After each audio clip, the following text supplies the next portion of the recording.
January 27, 1945, Stutthof concentration camp, 35 kilometers east of Danzig, Poland. The temperature was 14 degrees below zero. Lieutenant Dmitry Volkov of the Red Army's 48th Division walked through the gates of hell, with his pistol drawn and his heart pounding. His unit had broken through the camp's minimal defenses 20 minutes earlier. The few remaining SS guards had either fled or been shot. The fighting was over. But nothing could have prepared Volkov for what waited inside. Hundreds of skeletal figures emerged from wooden barracks, moving like ghosts through the snow. They wore striped prison uniforms that hung on their bodies like burial shrouds. Their heads were shaved. Their faces were hollow. Their eyes were enormous in their shrunken skulls. Many could barely walk. Some crawled. If you want to uncover more shocking and suppressed stories from World War II that history tried to hide, make sure to subscribe to WW2 Elite and hit that notification bell so you never miss an episode. Volkov had seen death before. He had fought from Stalingrad to Poland. He had witnessed massacres and atrocities. He considered himself hardened to suffering. But this was different. These were not bodies on a battlefield. These were living corpses. People reduced to something less than human by systematic starvation and brutality.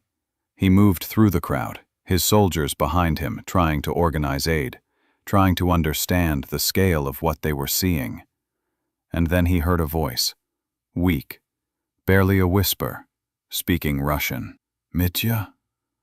Is that you, Mitya?" Volkov froze. Mitya was his childhood nickname. Only family used it, only people from his village. He turned toward the voice. A skeletal woman stood 3 meters away, supported by 2 other prisoners. Her head was shaved.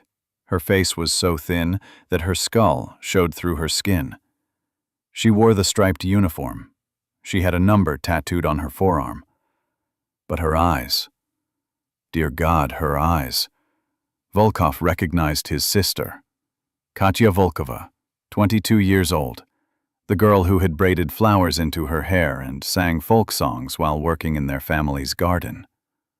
The girl who had written him letters about village life and asked when he would come home. The girl who had been deported by the Nazis in 1943 from their occupied village near Smolensk. She weighed 68 pounds. Volkov dropped his pistol. He ran to her. He caught her as her legs gave out. She was lighter than his rifle. He could feel every bone in her body. She smelled of death and disease and human waste, and she did not recognize him. "Katya," he sobbed. "Katya, it's me. It's Dmitry, your brother. I'm here. You're safe now." She stared at him with eyes that had seen too much, eyes that had forgotten what safety meant, eyes that could not process the impossible reality of her brother holding her in a place where hope had died months ago. Around them, other Soviet soldiers were making similar discoveries. Brothers finding brothers, sons finding fathers, friends finding friends. The 48th Division was composed largely of soldiers from Western Russia, from the same regions the Nazis had occupied and depopulated. They had liberated a concentration camp and found their own families inside. This is the story that Stalin's Soviet Union tried to erase from history. When Nazi Germany invaded the Soviet Union on June 22, 1941, Adolf Hitler made his intentions clear. This was not a conventional war. This was a war of annihilation. Slavic peoples were Untermenschen, subhumans, fit only for slavery or extermination. Soviet prisoners of war would not be treated according to the Geneva Convention. Soviet civilians would not be protected. The entire population of the Soviet Union was designated for either enslavement or death. The Wehrmacht and SS implemented this policy with systematic brutality. Soviet prisoners of war died at catastrophic rates. Of the approximately 5.7 million Soviet soldiers captured by German forces during the war, 3.3 million died in captivity. 58% mortality. They died of starvation, disease, exposure, execution, and deliberate neglect. Compare this to the treatment of Western Allied prisoners. Of the approximately 235,000 British and American POWs held by Germany, about 9,000 died. Less than 4% mortality. The difference was not accidental, it was policy. Soviet POWs were deliberately starved. They were housed in open-air camps without shelter. They were worked to death. They were shot for minor infractions. They were used for medical experiments.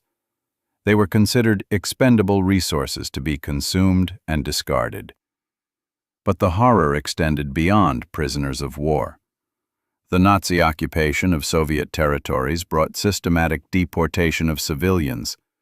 Able-bodied men and women were shipped to Germany and occupied Poland to work as slave labor.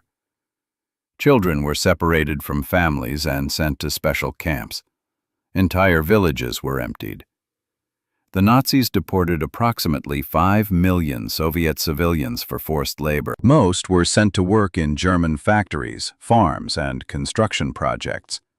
But hundreds of thousands ended up in concentration camps when they became too sick, too weak, or too rebellious to work. Stutthof concentration camp received many of these Soviet deportees.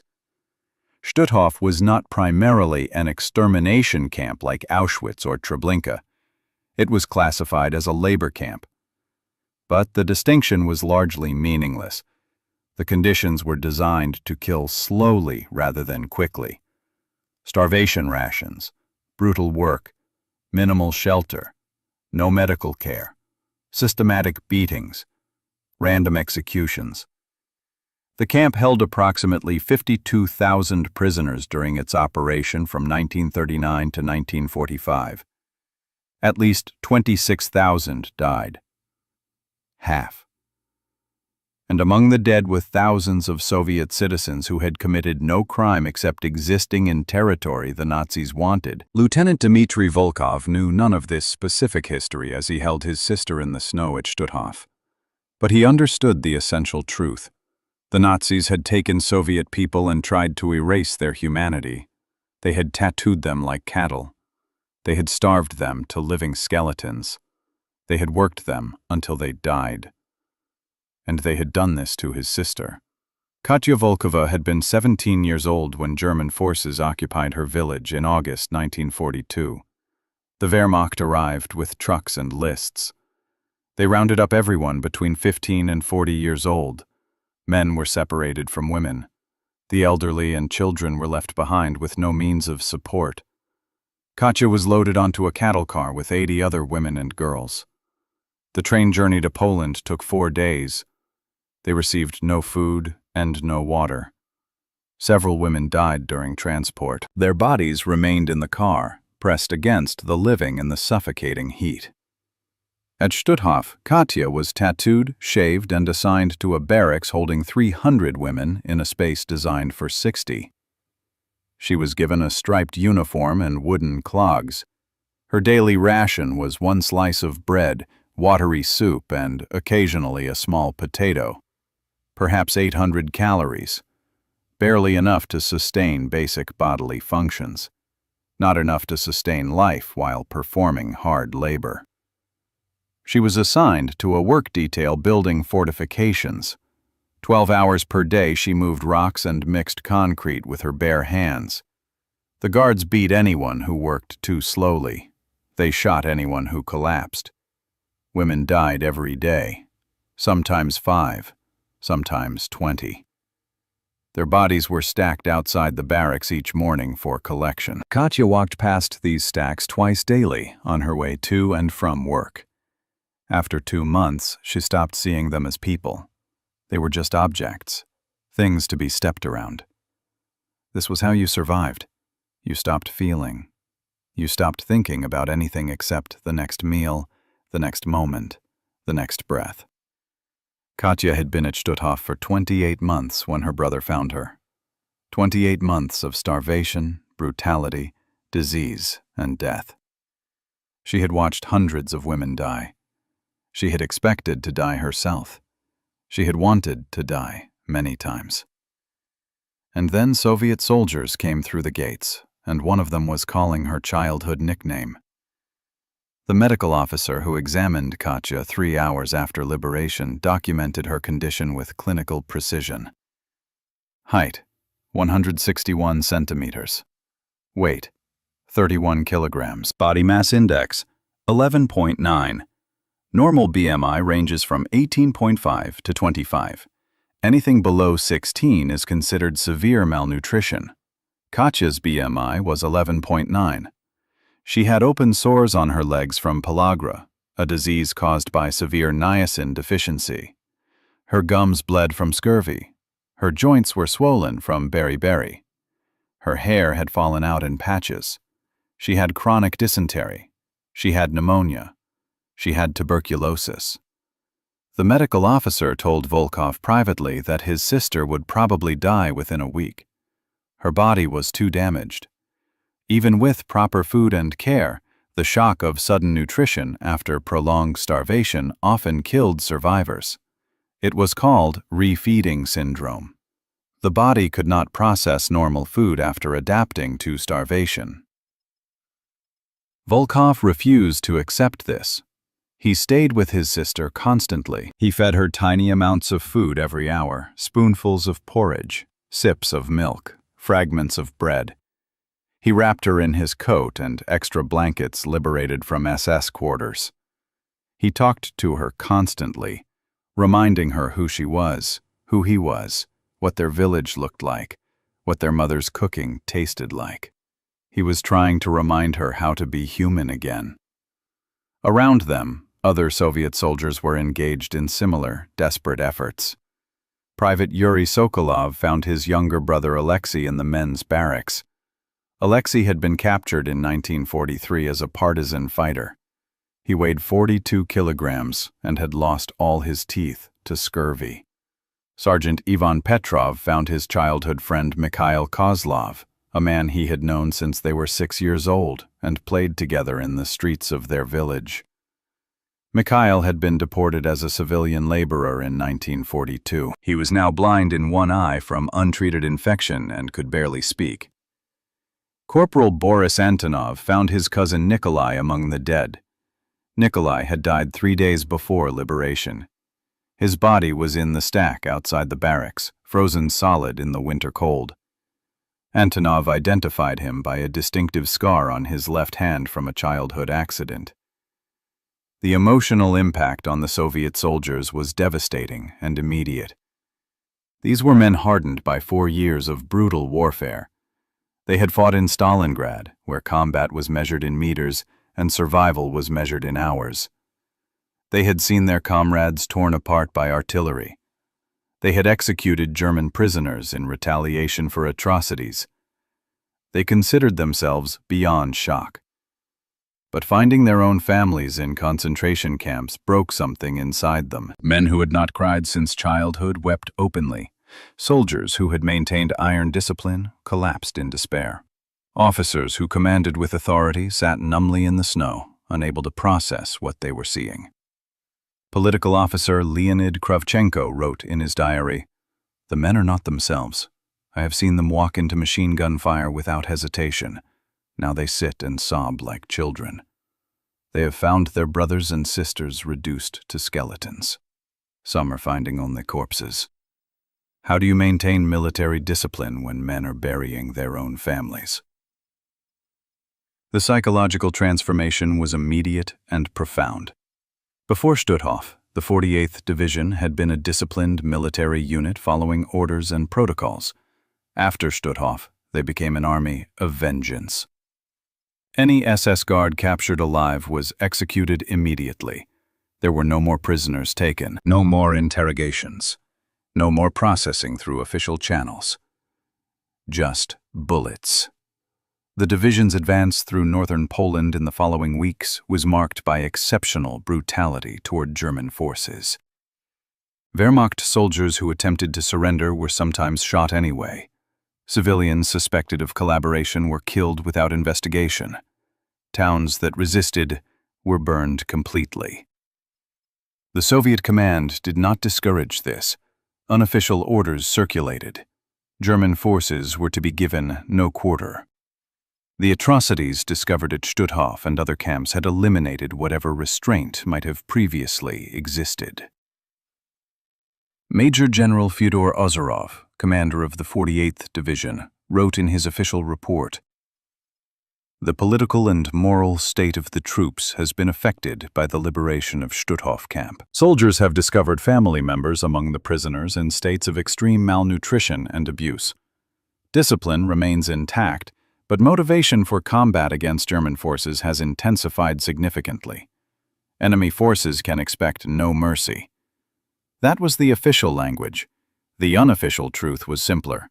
The soldiers wanted revenge, and their commanders let them have it. But even as the Red Army pushed deeper into Germany, even as Soviet soldiers liberated more camps and found more of their countrymen among the victims, a different tragedy was unfolding. Joseph Stalin had a policy regarding Soviet citizens captured by the Germans. The policy was simple and brutal. Any Soviet soldier who allowed himself to be captured was a traitor. Surrender was betrayal. Capture was collaboration. There were no exceptions. Stalin's Order Number 270, issued in August 1941, stated explicitly, "Commanders and political officers who surrender to the enemy are to be considered malicious deserters whose families are subject to arrest. All families of traitors will be deprived of state allowances and assistance." This meant that Soviet prisoners of war who survived German captivity and were liberated by advancing Soviet forces faced a terrible fate. They were not welcomed home as victims, they were arrested as traitors. Concentration camp survivors fell under the same policy. The fact that they had been civilians, not soldiers, did not matter. The fact that they had been deported against their will did not matter. The fact that they had been imprisoned in concentration camps did not matter. Stalin's logic was simple.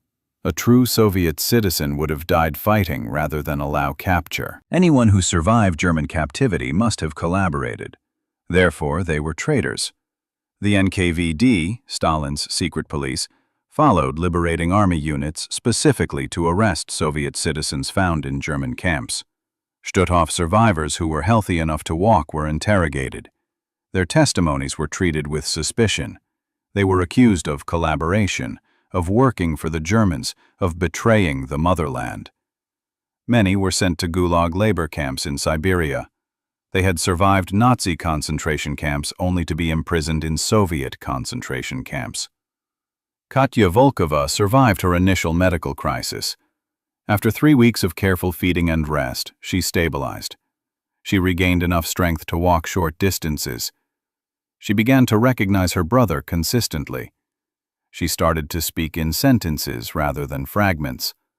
And then, the NKVD arrived. Lieutenant Volkov was ordered to surrender his sister for interrogation. He refused. He was a decorated officer, a loyal Communist Party member, a man with impeccable political credentials. He argued that his sister was a victim, not a traitor. He provided documentation of her deportation. He vouched for her loyalty. None of it mattered. Katya Volkova was arrested on February 18, 1945, and transported to a filtration camp for processing. These camps were specifically designed to interrogate Soviet citizens recovered from German occupation. The assumption was guilt. The burden of proof was on the accused to prove innocence. Katya was interrogated for 6 weeks. She was accused of voluntarily working for the Germans. She was accused of collaboration. She was accused of anti-Soviet activities. The interrogators demanded names of other collaborators. They wanted her to implicate fellow prisoners in treasonous behavior. She had no names to give. She had done nothing wrong except survive. In April 1945, Katya Volkova was sentenced to 8 years hard labor in a gulag camp in Kazakhstan. The charge was collaboration with the enemy. The evidence was that she had survived German captivity. Lieutenant Volkov learned of his sister's sentence while his unit was fighting in the suburbs of Berlin. He received a brief official notification.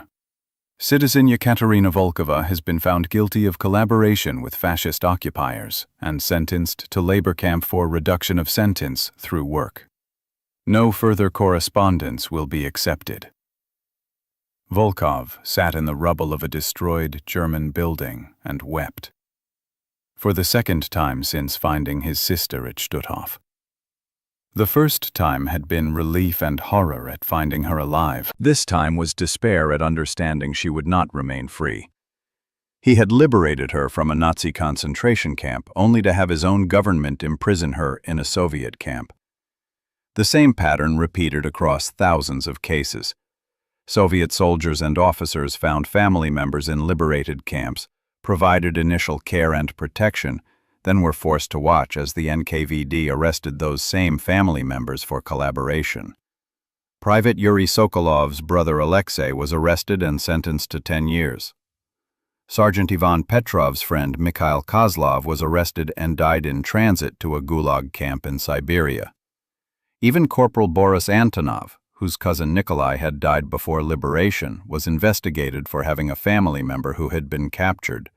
The Soviet government's official position was that these people were traitors who deserved punishment. The unofficial reality was that Stalin could not admit that millions of Soviet citizens had been captured, enslaved, and murdered by the Germans. To admit this would be to admit that the Soviet state had failed to protect its people. It was easier to blame the victims. This policy remained in effect long after the war ended. Soviet citizens who survived German camps were systematically discriminated against for decades. They could not hold positions of responsibility. They could not join the Communist Party. They were marked as politically unreliable, and they were forbidden from speaking about their experiences. The Soviet government did not want the public to know how many Soviet citizens had been captured by the Germans. They did not want people to know about the concentration camps. They did not want the world to understand the scale of Nazi atrocities against Soviet populations. So the stories were suppressed. The survivors were silenced. The history was erased. Lieutenant Dmitry Volkov continued serving in the Red Army through the end of the war. He participated in the capture of Berlin. He received multiple medals for bravery. He was promoted to captain. He became a model Soviet officer. But he never forgot what happened at Stutthof. He never forgot finding his sister. And he never forgave his government for what they did to her afterward. Volkov was discharged from the army in 1947 and returned to civilian life. He became a teacher in Smolensk, the region where he and Katya had grown up. He married and had children. He lived a quiet, unremarkable life. He never spoke publicly about Stutthof or his sister's fate. To do so would have invited investigation and possible arrest. The Soviet system did not tolerate criticism. The Soviet system did not allow uncomfortable truths. But Volkov kept a private diary. In it, he recorded everything he remembered about liberating Stutthof, about finding Katya, about watching her be taken away by the NKVD. He wrote it in careful detail, preserving the memory for a time when truth might matter more than politics. That diary remained hidden for 46 years. Katya Volkova survived her 8-year sentence in the Gulag. She was released in 1953, shortly after Stalin's death. She returned to Western Russia and found work as a seamstress. She never married. She never had children. She lived alone in a small apartment and rarely spoke to anyone. She and Dmitry reconnected in 1954. They met quietly, privately, afraid that their association might bring renewed attention from authorities. They spoke about their family, about their village, about the years before the war. They did not speak about Stutthof or the Gulag. Those memories were too painful. Those stories were too dangerous. Katya died in 1987 at age 64. The official cause of death was tuberculosis, the same disease she had contracted at Stutthof and never fully recovered from. She was buried in a municipal cemetery with a simple marker that gave only her name and dates. Lieutenant Volkov attended the funeral alone. No other family remained. The war and its aftermath had destroyed them all. After Katya's death, Dmitry Volkov made a decision. He was 70 years old. The Soviet Union was changing. Mikhail Gorbachev had introduced glasnost, openness. Perhaps the time had come to tell the truth. Volkov retrieved his diary from its hiding place and contacted a historian in Moscow who was researching Soviet experiences during World War II. He offered his testimony and his diary for documentation. The historian, Dr. Anatoly Petrov, recognized immediately that he was holding something extraordinary. This was a first-hand account from a Soviet officer who had liberated a concentration camp and found his own family among the victims. This was documentation of the NKVD's treatment of camp survivors. This was history that the Soviet government had tried to erase. Dr. Petrov interviewed Volkov extensively. He verified details against military records and NKVD files that were slowly becoming accessible. He located other survivors from Stutthof who could confirm elements of the story. He built a comprehensive documentary case. The resulting article was published in 1989 in a Soviet historical journal. It was the first time the full story of Soviet soldiers finding their families in Nazi camps had been told publicly. It was the first time the Soviet government's treatment of camp survivors had been officially documented. The response was massive. Hundreds of other veterans contacted Dr. Petrov with similar stories. They had also liberated camps. They had also found family members. They had also watched those family members be arrested and imprisoned by their own government. The scale of the suppressed history became clear. This was not an isolated incident. This was systematic. This was policy. More research followed. Archives were opened. Documents were released. Survivors who had remained silent for 40 years began speaking. The true story of Soviet citizens in Nazi camps and their treatment by Stalin's regime afterward finally emerged. The numbers were staggering. Of the approximately 5 million Soviet civilians deported to Germany and occupied territories for forced labor, hundreds of thousands ended up in concentration camps. Of those who survived until liberation, tens of thousands were subsequently arrested by Soviet authorities and sent to Gulag camps. They had survived the Nazis only to be imprisoned by their own country. Lieutenant Dmitry Volkov died in 1993 at age 76. He lived long enough to see the Soviet Union collapse and Russia emerge as a new nation. He lived long enough to see the truth about Stutthof and similar camps finally acknowledged. He lived long enough to know that his sister's suffering would be remembered. His diary was donated to the State Archive of the Russian Federation, where it remains available to researchers. It is one of the most detailed first-hand accounts of concentration camp liberation from a Soviet perspective. Today, the site of Stutthof concentration camp is a museum and memorial. The barracks where Katya Volkova and thousands of others suffered still stand. The crematorium, where bodies were burned, is preserved. The names of known victims are recorded on memorial walls. Among those names, Yekaterina Volkova, born 1922, died 1987, survived Stutthof, did not survive Stalin. Her story, and thousands like it, represent one of the most tragic and suppressed aspects of World War II history. The Nazi regime's brutal treatment of Soviet prisoners and civilians was horrific. The Soviet regime's subsequent treatment of survivors compounded the horror with betrayal. These were people who endured unimaginable suffering, who survived against impossible odds, who hoped for liberation and justice. Instead, they found accusation and imprisonment. They were victims twice, first of Nazi cruelty, then of Soviet paranoia, and for decades they could not even tell their stories. The liberation of Stutthof and similar camps revealed both the best and worst of humanity.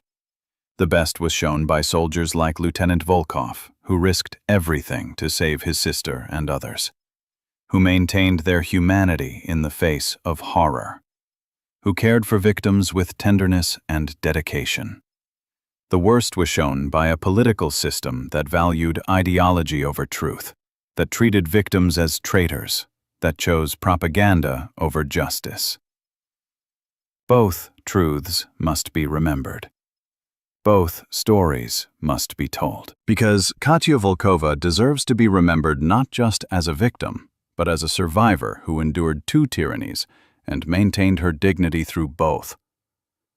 Because Lieutenant Dmitry Volkov deserves to be remembered not just as a soldier, but as a brother who never stopped loving his sister, even when his country declared her a traitor.